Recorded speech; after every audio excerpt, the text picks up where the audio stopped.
the Bliss Business Podcast, the show about empathy, connection, and consciousness in business. Today's episode is brought to you by Zero Company, your paid search, social media, and programmatic ad experts. Welcome back to the show. We've got a good one today. We're discussing innovative work models of the future and why they're starting to emerge now as our collective consciousness has continued this journey forward. I'm Stephen Sakach here once again with Tullio Siragusa. Tullio, introduce our guest today. Here we go. Yes, very excited to have Jose with us. I've known him for a long time. We've co-founded some of the stuff we're going to talk about today. So Jose started and actually was the founder of 6 traditional companies. We'll talk about why we mentioned traditional in just a little bit. One of the companies was AutoNet, which was his 3rd startup. That was acquired by a Canadian media conglomerate, then where he became the vice president and GM of the English online division. And during that time, he was also the vice chair of the Canadian Interactive Advertising Bureau and was highly involved in that industry. After 13 years of working in a dysfunctional organization and industry, Jose realized that he could no longer live or contribute to the dysfunction brought on by the system of force. He has spent the last 7 years researching human motivation and organizational environments, leading to the radical purpose dynamic, collaborative canvas and collaborative agreement, and co-authoring radical companies. Jose is the co-founder of Radical World, which is an organization that helps people shift from collaborative ways that meet their needs. His primary focus is on exposing the realities of the dominant system of force in which people now work. Now, we have invited Jose to be featured on the Bliss Business Podcast because he has made it his life mission to improving the lives of people, especially in the workplace where we spend most of our time. And he embodies a lot of the principles of Bliss, which is empathy and love, which are sorely needed today.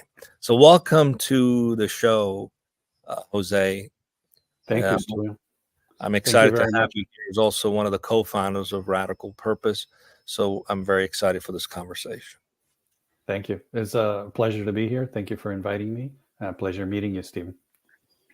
Jose, so you've had an interesting journey. I'd be curious to understand what prompted you to kind of step back and question the system and move toward this idea of radical companies. Is it one thing, or is it just like years and years just building up until you just kind of saw it? It's 2 things. So the one thing was flying back from Edmonton, Alberta, after laying off another group of people that hadn't actually directly reported to me, that I had never met. I'm walking in early in the morning to a boardroom and having everybody be excited. Oh, finally we get to meet you. We're all excited to meet you. We've heard so much about you. And then being told that they're all let go. And having to not even being able to stay with them for a little longer because I had to jump onto another plane, go to another city and do the same thing. And on that flight, I actually broke down and started crying and couldn't stop crying. And the thing that I kept asking myself, how the fuck did I get here? How is it that this is what I'm doing? Because I could, as much as I knew I was hurting those folks, I knew I was just killing myself. Like, it was 2 weeks of torture before each and every one of those things. I did 6 rounds of that, with every round being multiple offices, multiple locations, doing this kind of stuff. And so that was the day that I got home after 3 cities. And told my wife at the time, I got to stop this. I can't do this anymore. This is not something that I can keep doing. It's not possible. It took me a year to extract myself out of the organization because they still had equity in the original company that I sold to them. I still had equity, I should say.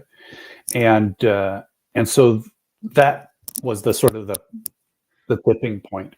But that's brutal. I mean, that's just like, like you're like this hired hitman almost, it feels like, and you're just like, what am I doing? How did I get here?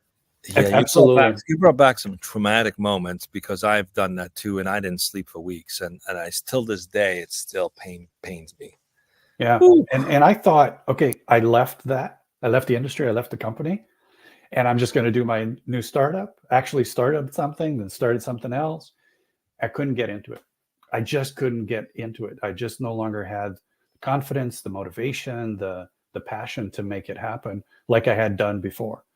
And so, I wound up moving to Portugal. My mom had a stroke, and I moved to Portugal for almost a year, and decided not to go back to Toronto, and came back out to the Bay Area, San Francisco Bay Area, and start from scratch. And gave myself the time to start from scratch. So that's the answer. The second part of the answer, which is, did it take a whole bunch of little changes over years?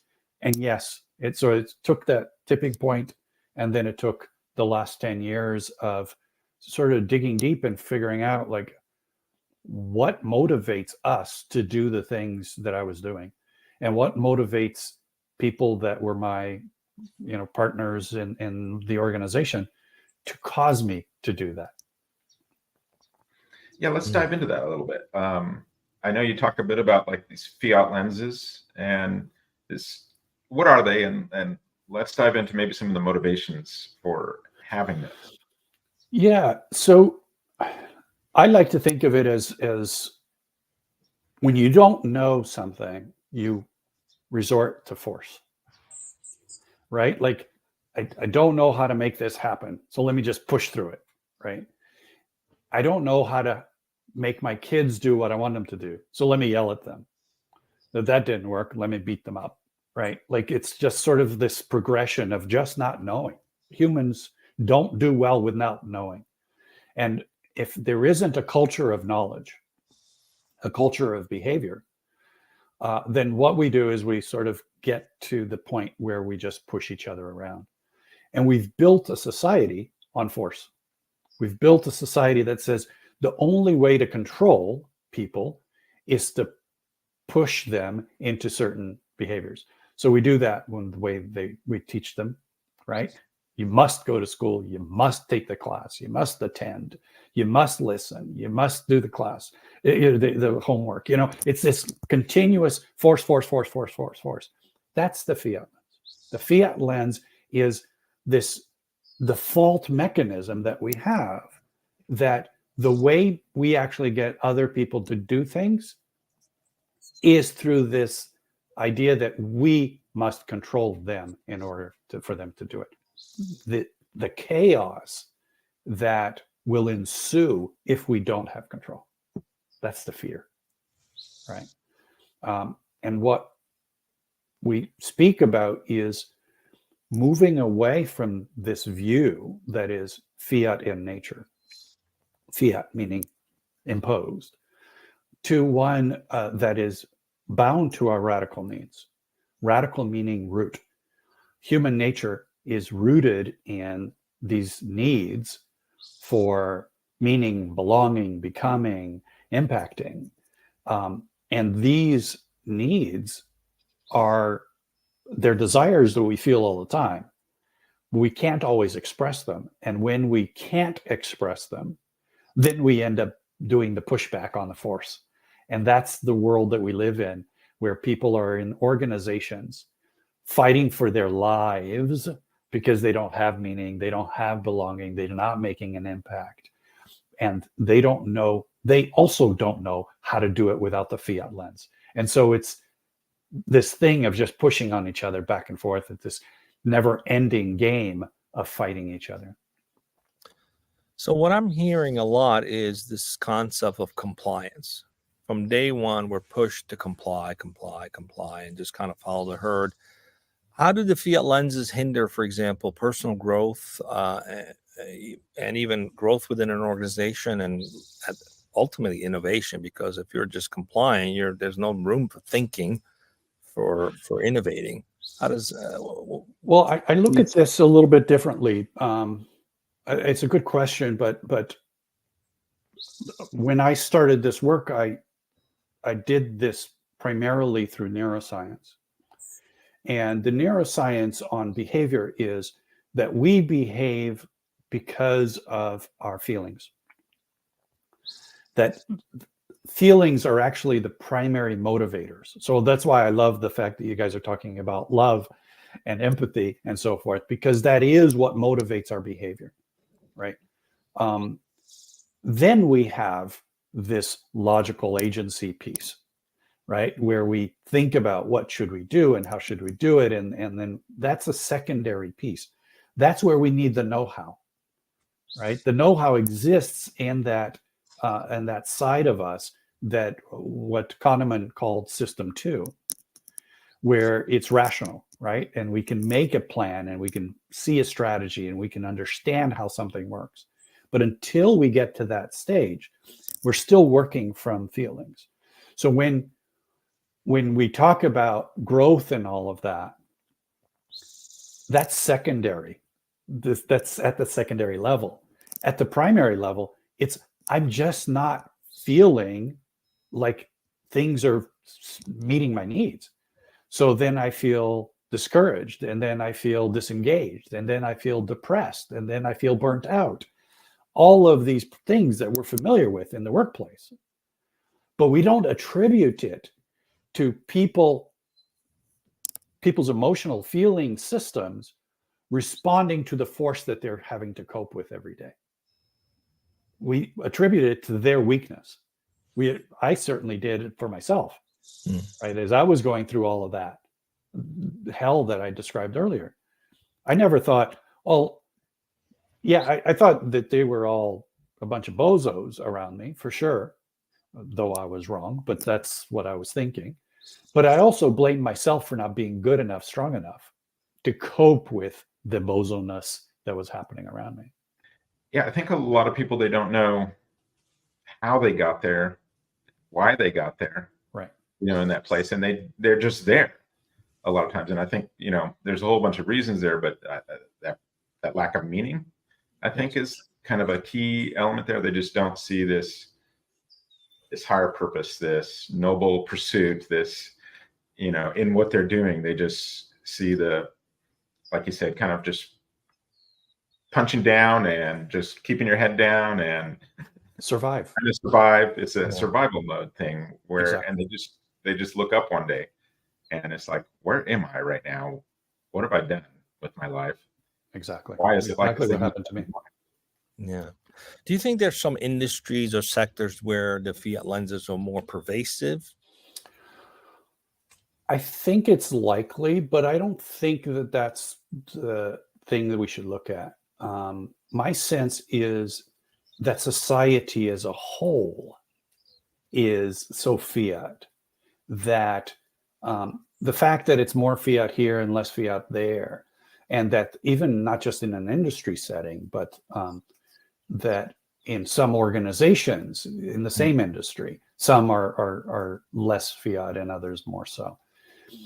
I think that's a bit of a red herring, because what we're looking at is people, good people, because most of us are, trying to do the best that they can, finding a little positive piece that they can play out, and playing out that piece. For me, it was treating people with respect while letting them go. And I got good at that. And the reason when I asked the CEO, like, why the heck are you having me fly all over the freaking country to do this, was because you're good at it. That was the answer, right?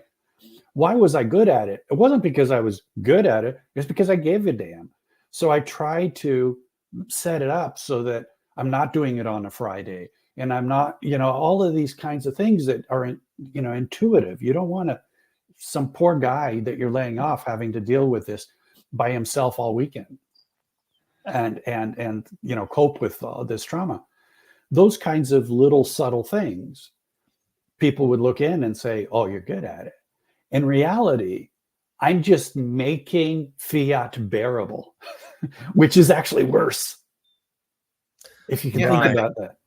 Tullio, you talk about the industries and all that, but I think it's the way the system is structured to begin with, is that sole pursuit of profit.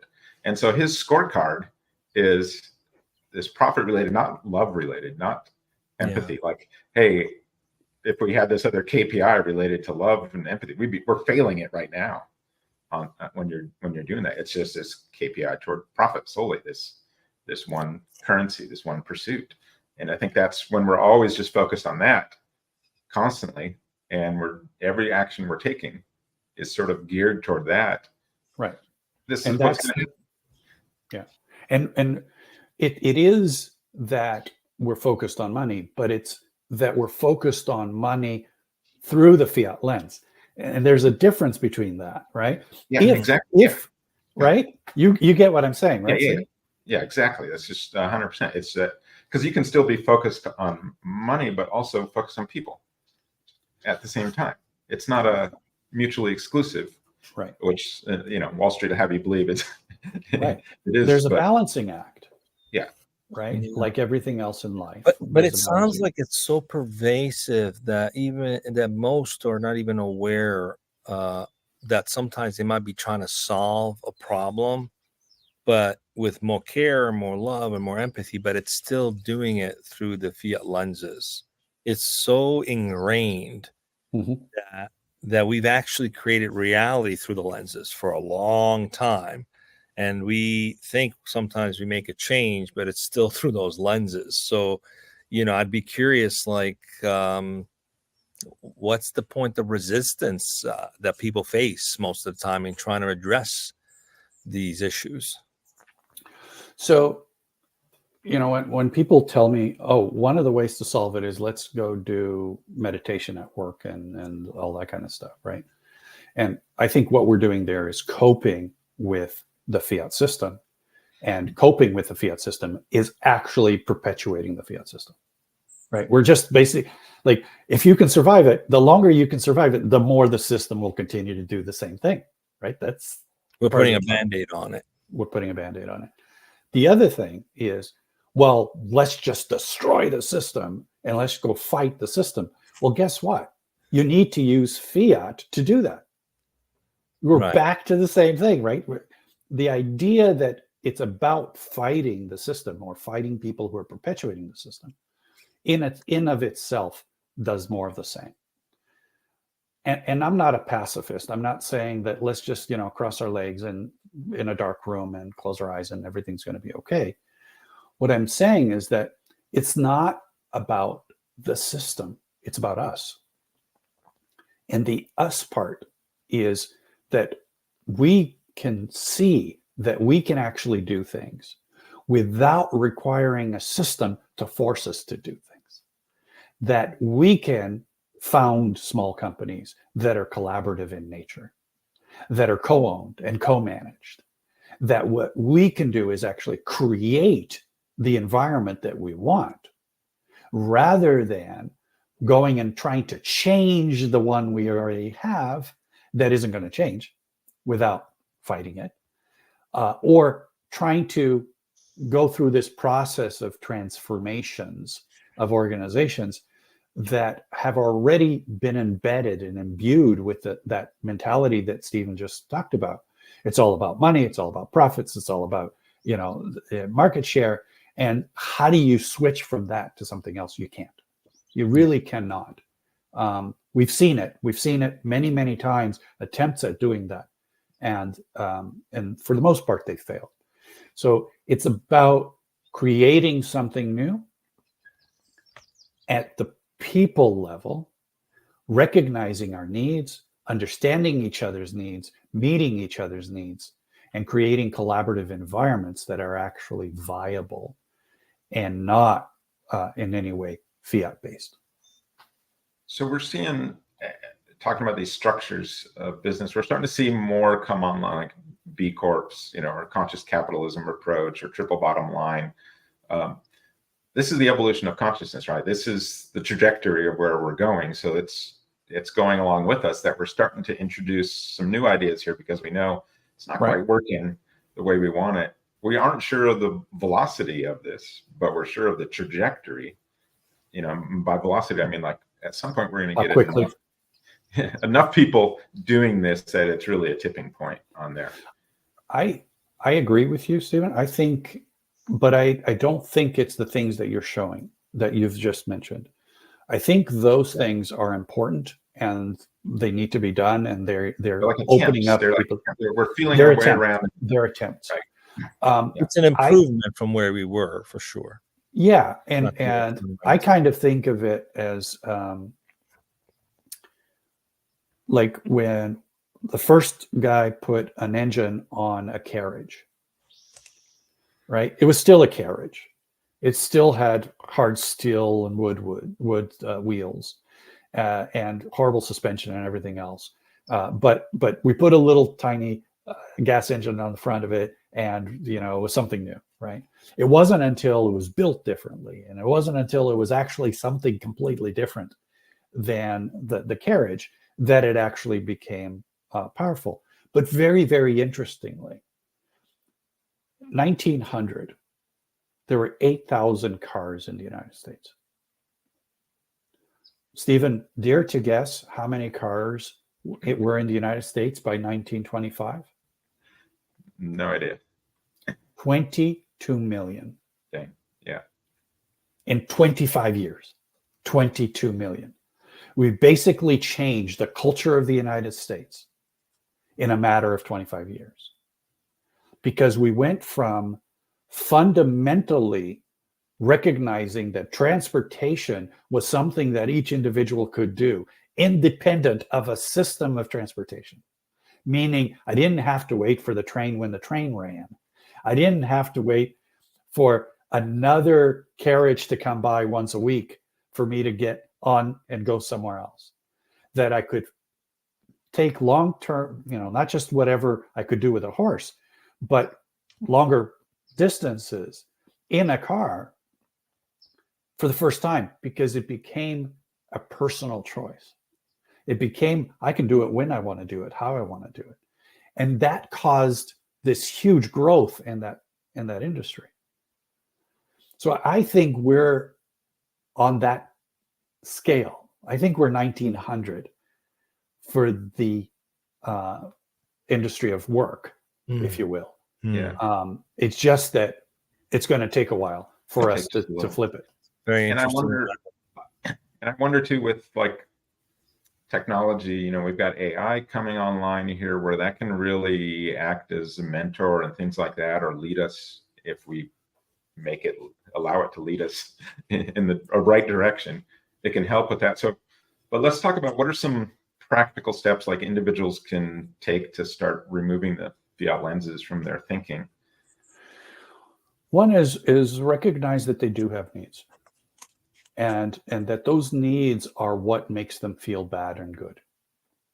The feeling of what we often call a negative feeling or a positive feeling is simply being out of balance or being in balance.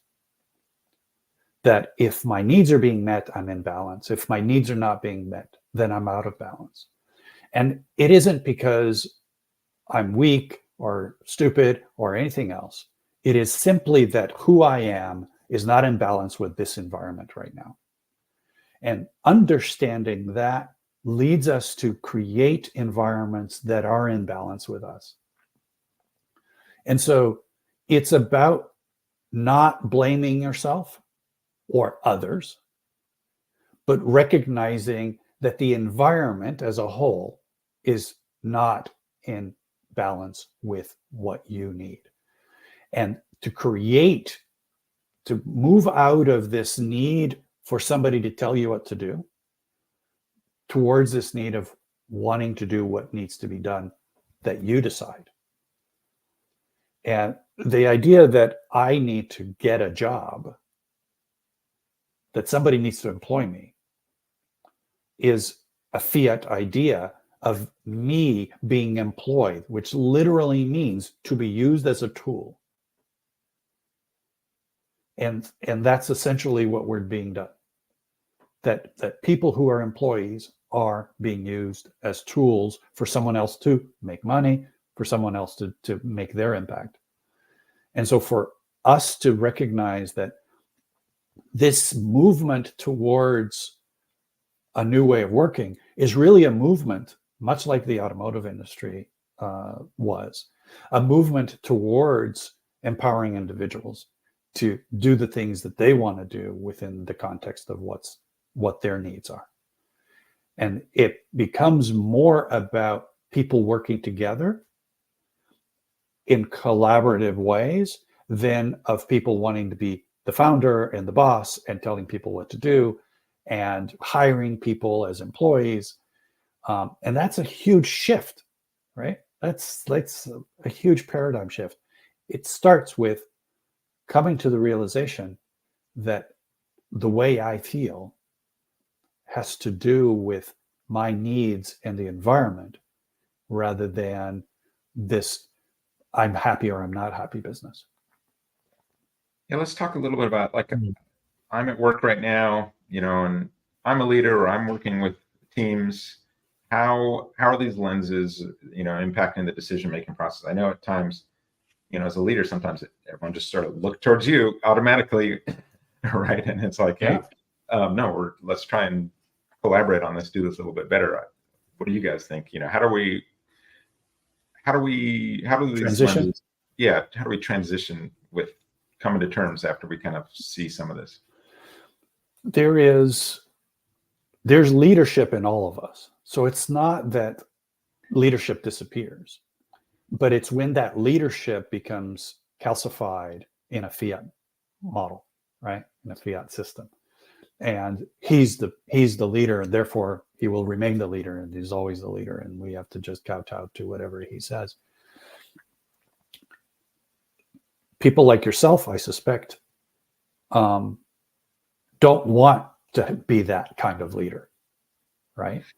I'm like, how can I help you to exactly. be a leader or lead a team or be a good team member? How do we do both those things?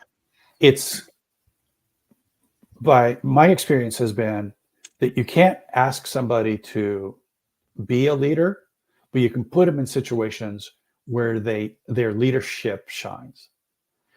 And it's about getting in the mud and letting the folks that are going to be in that context, the leaders, emerge, and not having a system of preventing them from doing that, or a system that prevents others from accepting that, right? Because that's the other side of the same coin, right? Groups tend to, in the fiat system, knock down whoever starts to peek over the wall, right? So it's creating teams where teams can self-select, do the projects that they want to work on, organize themselves within that, providing assistance at a higher level, but not at a fiat level. By higher level, meaning what do you guys need as a collaborative lens with which you're going to use to do this work. And that starts the process running, because most people have not found themselves in that situation. One of the things I think about too is, the systems that we have in place right now. For us, what I'm really focused on is seeing if people can self-actualize at work. Like, how can we get them? That's like a focus. How can we get people to do this? So whatever part of their life, they're working on, and self-actualize. How can they do that? Bring that to work. We build this culture of this sort of personal growth. I'm feeling like at some point it's just going to pay off, because, I've got this team of very high functioning, self-actualized people that are going to kick ass, and one person can jump in and take a lead. So is that like one of the ways we can kind of get over these cultural or systemic problems, is by focusing on that? Yes, but we have to be careful, because often we're still doing it within the same paradigm. How right? so? Well, I want you to self-actualize. And by the way, this is your role. And by the way, this is your context within the organization. And by the way, this is, and so in other words, they're hemmed in by a container, and then asked to self-actualize as if there was no container, because self-actualization can't exist within the boundaries of somebody else's definition of who I am. thus self-actualization. It's becoming who I am is what self-actualization is. And I can't do it within somebody else's petri dish, right? It has to be my petri dish. It has to be my growth material that's going to work for me. We organizationally, and this isn't an us thing, this is a system thing, right? We've learned that this is what we do. We place people in a team that have not chosen to work together. They don't have a choice. We just say, here, 10 of you, go work together. Those people don't gel. They don't have the same growth medium. They don't have the same ability to operate. And yet we're asking them to self-actualize within an environment where they haven't had the opportunity to actually find that balance with their peers. And so one of the things we're seeing is start by giving that freedom of association, that freedom of belonging to teams. Let teams gel upon themselves. And that when they gel upon themselves, now they're in the growth medium that they need to be in. Right? And so that's the caution. It's the desire is a wonderful desire, but very often we've placed them in a place where it's not a reality. Yeah. And a lot of organizations struggle with this because it requires now trusting that the individual will self-select those things they want to work on cross-functionally that resonate with them, because it's like, well, what if no one self-selects? No one volunteers to do this thing, then we won't get anything done. And it never, just living through this, going through this, implementing this, it never happens that way. There's usually like, I don't understand. What do you mean? I'm in this department, but there's a thing I could do there. How does that work? But if you keep at it, people actually do cross and get involved and grow from that. And they do it voluntarily. And it's magic when you see it happen. And so that brings to the question, what can leaders do to remove the fiat lenses?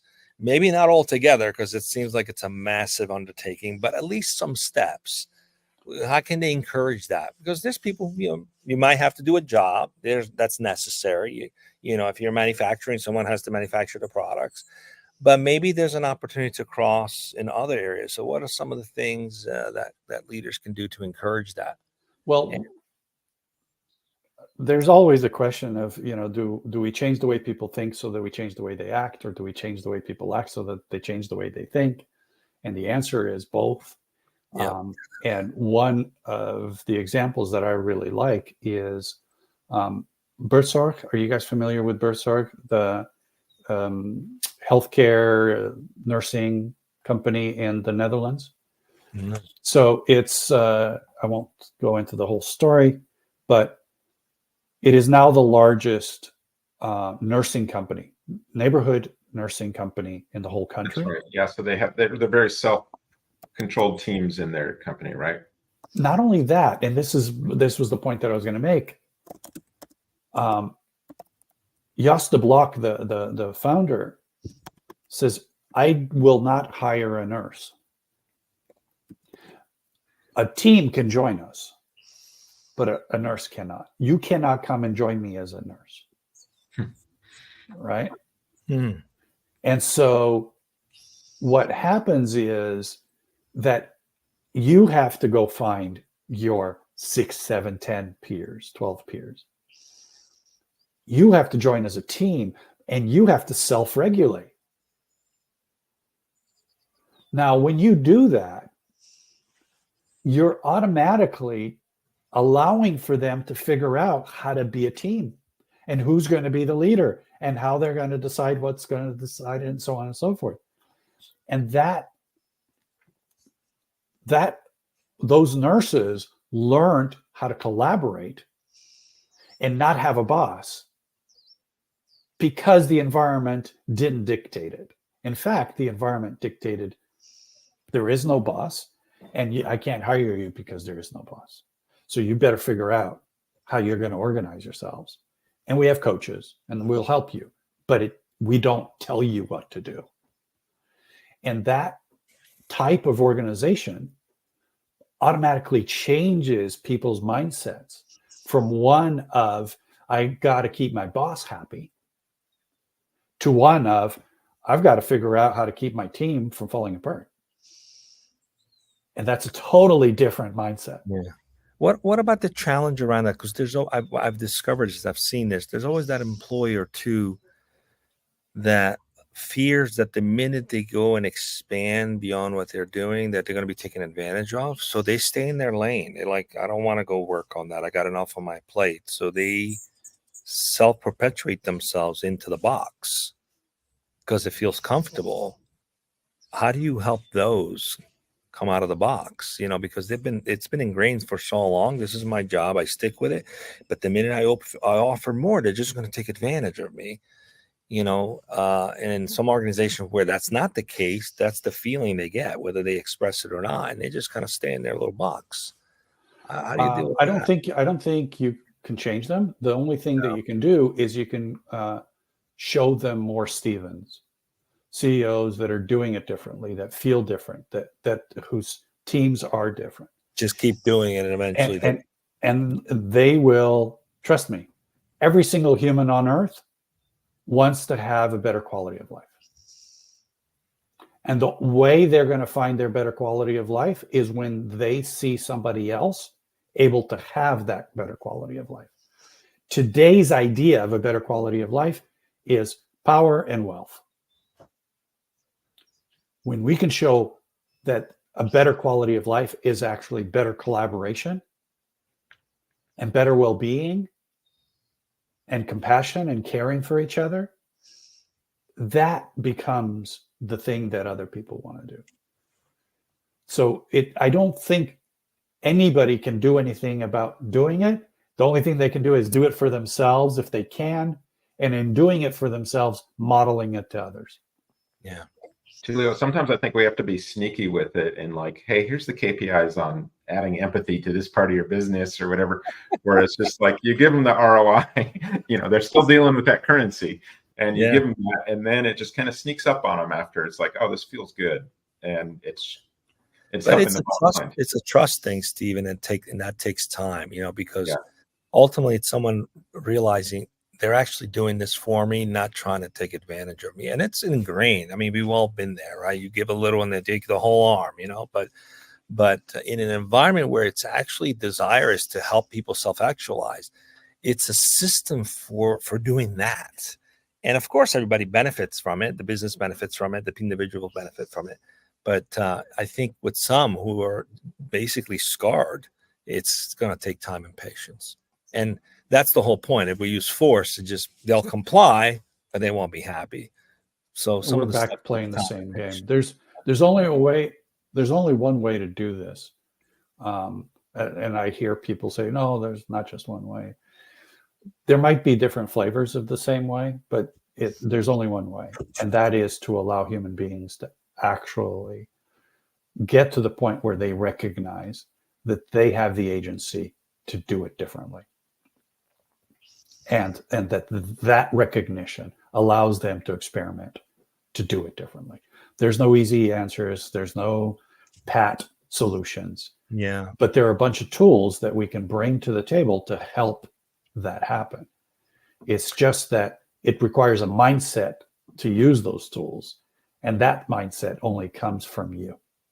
I think you just cracked the code on that for me. The resistance is the fear of losing agency. So we feel we have agency, but we don't. Right. It's the perception that the resistance gives you agency. And that's the thing. That's why the fiat lenses are tricky, because you have the perception, but it's not real. Very interesting. Good way to look at it. So when you're talking about that, I was thinking about purpose and kind of it playing a role in all this within organizations to give them more freedom because they've got maybe that higher purpose, that they can find their way to that higher purpose, because they can always justify if something is even radical with what they're doing, they can say, well, we're just coming at the higher purpose. We're just coming at it differently. So what role does like that purpose play in the mitigating of the fiat lenses? So the recognition of my needs is a radical purpose. That's what we call a radical purpose. And the radical purpose is my purpose, right? The one embedded in my genes, the one embedded in my cells. I need to touch that because most of us don't know it's there, much less touch it. But once I do, I will slowly become very clear to me what impact I can make in the world.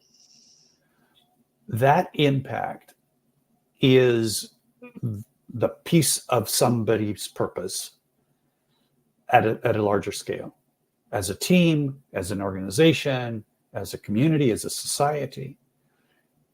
How can I contribute that impact to that broader purpose? That, to me, is the language and the way that we frame KPIs. It's not about just simply saying we need more money and more this and more that and more market share and all of that kind of stuff. Because if we could all live our lives sufficiently, have food and shelter and all that good stuff, and make an impact, we would be so much happier, even if that impact wasn't generating a whole ton of wealth, right? What makes us happy is meeting our needs, right? It's executing on our radical purpose. When we chase happiness without that recognition, then we fail to see that what motivates us outside of us are the things that resonate for that purpose. So it's yes, finding a purpose in an organization that already matches the impact that I want to make.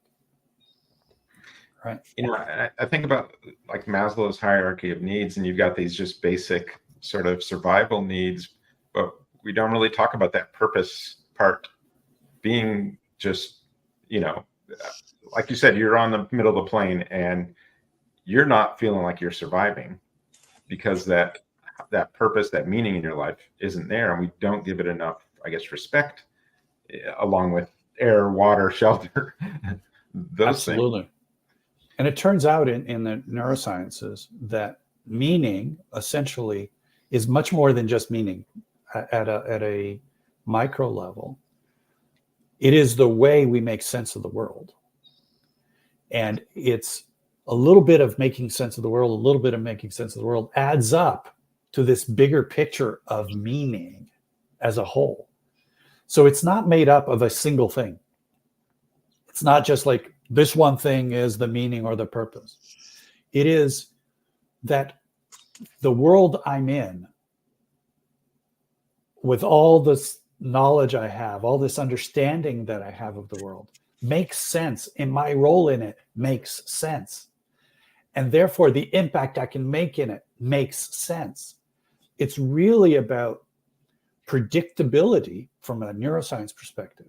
My ability to predict that all of this is real, and my ability to predict that if I contribute to this, it will have a positive outcome. If I can do that, there is meaning and impact, and therefore I have purpose in my life. So, what do you say to those who are stuck in kind of the current business models and believe that concepts like love and empathy have no place in business strategies or in the cultures? I think that anyone who doesn't look at humanity as life and looks at humanity as employees is lost. They're lost not because they're stupid, but they're lost because society has been pointing them in that direction.